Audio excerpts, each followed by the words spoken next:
The champagne glass in my hand was ice cold, but the heat rising in my chest felt like a brush fire. 200 people filled the ballroom at the Drake Hotel. Crystal chandeliers hung overhead, scattering light across the room like 1,000 silent witnesses. At the front of the room, my mother, Cynthia, stood at the microphone. She looked radiant in a dress that probably cost more than my first car. She raised her glass and let her voice tremble with carefully rehearsed emotion. "For Ashley's wedding," she said, "I wanted to give something truly meaningful, something that represents the legacy of our family." Then she pulled a folded document from a velvet envelope. The room quieted. "As a gift to Ashley and her fiancé," she continued proudly, "I am transferring the deed to the penthouse at the Kensington." My penthouse. The home I purchased with my own money 3 years ago. The room exploded with applause. Ashley squealed in delight, covering her mouth with hands glittering with borrowed jewelry. Her fiancé, Julian, a slick man who always looked like he was in the middle of selling something, shot up from his chair and pumped his fist in celebration. I didn't move. I didn't blink. I simply stood there watching my mother smile. That perfect, polished smile. The one she used whenever she was congratulating herself.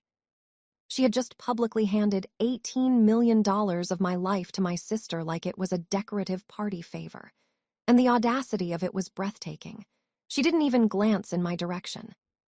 To her, I wasn't part of the moment. I was just another guest watching the show. Before I explain how I dismantled their entire celebration without spilling a single drop of my drink, tell me something in the comments. Where are you listening from? And what time is it where you are right now? I want to see how far this story travels, because tonight, justice had a very large audience. I didn't scream. I didn't rush the stage to grab back the document. That's what amateurs do. That's what people who lose control do. Instead, I took a slow sip of champagne and continued watching the room. My name is Madison. I'm 29 years old. To my family, I'm the dull sister who works with numbers. To the federal agencies and criminal networks I help investigate, I'm a forensic accountant who specializes in high-stakes money laundering. I don't look at life emotionally. I look at it like a balance sheet. And right now, the numbers weren't adding up. I focused on Julian. He wasn't looking at Ashley with love. He was staring at that deed with pure hunger. His fingers gripped the edge of the table so tightly that his knuckles had turned white. A single bead of sweat rolled down the side of his temple, despite the cool air conditioning inside the ballroom. A man marrying for love looks at his bride. A man marrying for assets sweats over paperwork. I slipped my phone from my clutch. My mother was still basking in the admiration of her wealthy friends, proudly explaining how generous she was to secure her daughter's future. She didn't notice me. She never had. 10 years ago, she sat me down at our kitchen table and told me she was emptying my college fund.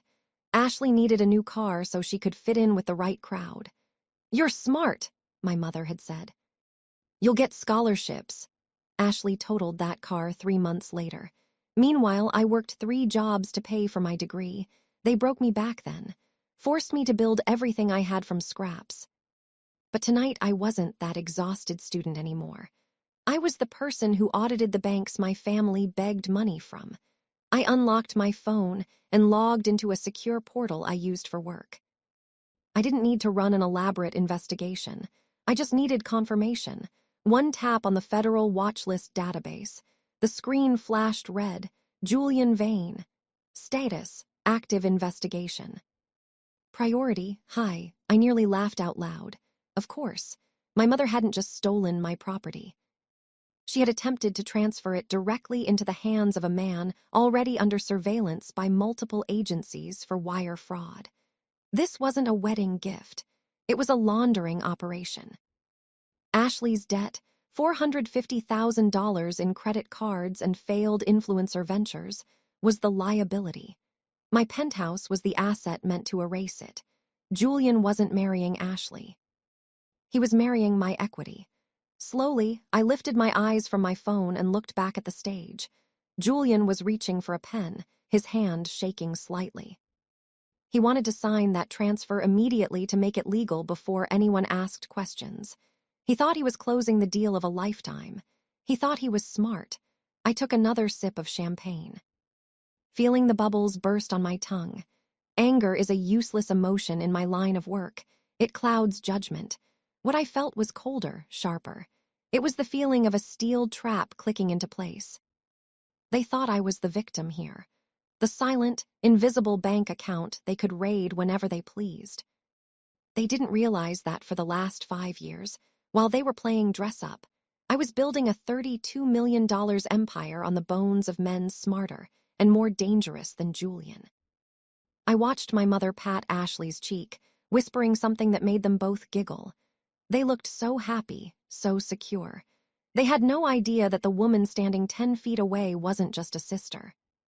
I was the auditor, and I was about to close their account for good. I didn't have to wait long. Cynthia found me near the raw bar, her smile tight as a snare drum. She gripped my elbow with fingers that felt less like a mother's touch and more like a police escort. She steered me into a quiet alcove behind a pillar away from the prying eyes of the society photographers she'd hired. "You're making a face," she hissed, her voice low and dangerous. "Fix it." "People are watching. I'm watching too," I said calmly. "I'm watching you give away my property." She didn't flinch. She didn't look ashamed. Instead, she looked at me with a terrifying righteous pity. This was the moment I realized I wasn't dealing with a simple thief. I was dealing with a martyr. "Madison, look at you," she said, gesturing vaguely at my dress, my jewelry, my existence. "You have everything. You have millions sitting in accounts doing nothing. You have success. You have stability." She leaned closer, her perfume cloying and sweet. "Ashley has nothing. She has $400,000 in debt and a reputation that's hanging by a thread. Do you know what it's like for a mother to watch one child feast while the other starves? This was it, the parasite's logic. She wasn't stealing. In her mind, she was correcting a cosmic error. She believed my success was a communal resource, a family pot that I had selfishly hoarded. To her, my hard work wasn't mine. It was simply luck that I hadn't shared yet. She truly believed that stripping me of my home to fund Ashley's fantasy life was a moral act. "So you stole my house to balance the scales?" I asked. "I redistributed family assets." She corrected, her eyes hard. "You don't need that penthouse. You're never there. You live in your office. Ashley needs a start. She needs this marriage to work. Julian comes for money. Madison, if she brings this asset to the marriage, she's set for life. I did this for her, and if you weren't so selfish, you would have done it yourself." She reached into her purse and pulled out a pen. "Now you are going to go over there. You are going to hug your sister, and you are going to witness that deed transfer. You are going to smile, and you are going to validate this gift, because if you cause a scene, if you embarrass us in front of the Vanes, I will never forgive you." I looked at the pen. Then I looked at her for a second. I felt the old urge to beg for her love, to apologize for existing. But then I remembered the red screen on my phone. Active investigation. "You're right, Mom," I said. My voice was smooth, devoid of any tremor. "Ashley needs this. Julian needs this." Her shoulders dropped. She exhaled, relief washing over her face. She thought she had won. She thought I was the same doormat I had been at 19. She didn't see the wolf baring its teeth. "Good girl," she whispered. I took the pen. "Let's get this signed. We wouldn't want any legal ambiguity." I walked out of the alcove and straight toward the head table. Julian was hovering over the document. Hesitation, still twitching in his hand. He needed a push. He needed to believe the con was solid. "Julian," I said, pitching my voice to carry just enough for the immediate circle to hear. I smiled. The kind of warm, supportive smile that forensic accountants use right before they seize a yacht. "Mom told me the news. It's incredibly generous." Julian looked at me, searching for a trap. He saw only a sister-in-law playing along. His greed overrode his caution. "It really is," he said, relaxing. "You should sign it," I urged gently. "Lock it in. Properties like that. They carry a lot of weight." He laughed, a nervous, wet sound. "You're right." He pressed the pen to the paper. I watched the ink flow. I watched him sign his name next to the forged signature of my LLC's manager.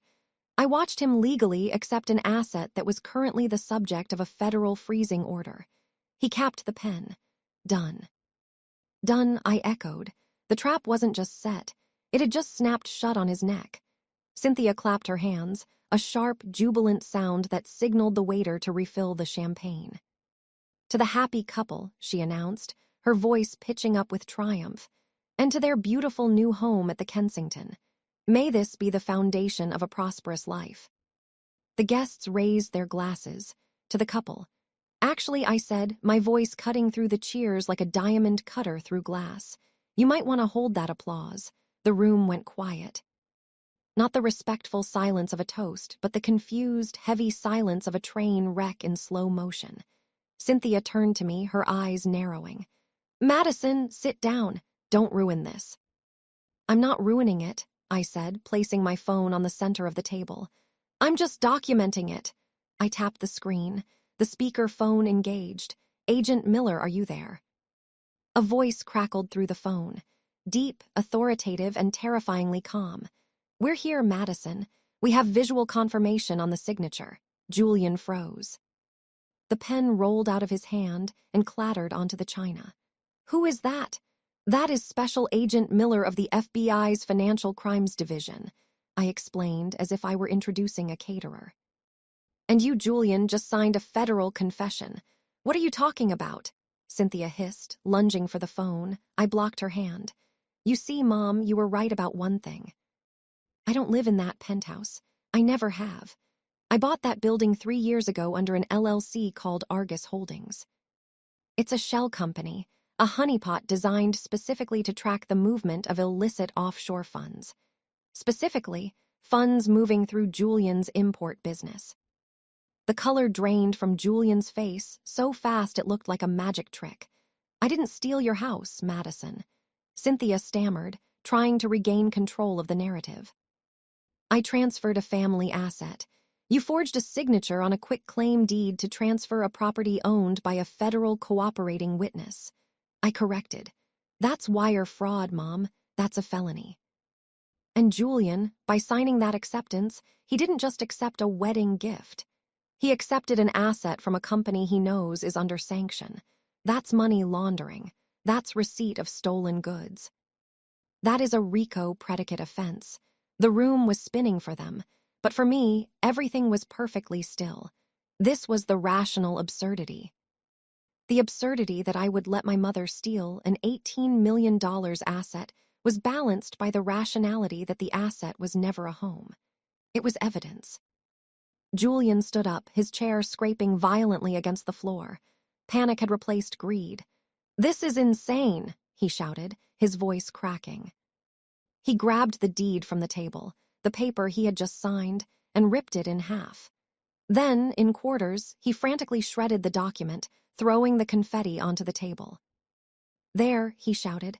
It's gone, no deed. I didn't sign anything, you have nothing. He thought destroying the paper saved him. I calmly pulled a small book from my clutch. You can shred paper, Julian. You can't shred a notary log. I opened it. Date, time, purpose, his name. The transfer was registered this morning. The deed was just a formality. You didn't sign paperwork. You signed your warrant. He didn't look at the book. He looked past me, trapped. I saw the agents reflected in his eyes before he felt them. Agent Miller stepped forward. No shouting, just inevitability. Julian Vane, you're under arrest for money laundering, wire fraud, and RICO conspiracy. The handcuffs clicked. The fight drained out of him. Then Miller turned to my mother. Cynthia Davis, well need you for questioning regarding a forged instrument. The room backed away. Phones came out. She wasn't powerful anymore. She was tomorrow's headline. She lunged at me. Fix this. Tell them it's a mistake. I took a slow sip of champagne. I audit criminals, Mom. I don't defend them. I walked out at the valet. She chased me down, begging, then blaming, then raging. You owe us. I caught her wrist mid-slap. I don't owe you anything. Move. She did. For a moment, I considered saving them. I could have, but she wasn't sorry, only caught. So I chose survival. Goodbye, Mom. I got in my car, locked the doors, drove away. I went to my office, not home, deleted their numbers, blocked them both. The silence wasn't empty. It was mine. For the first time, I wasn't waiting for the bill. I was free.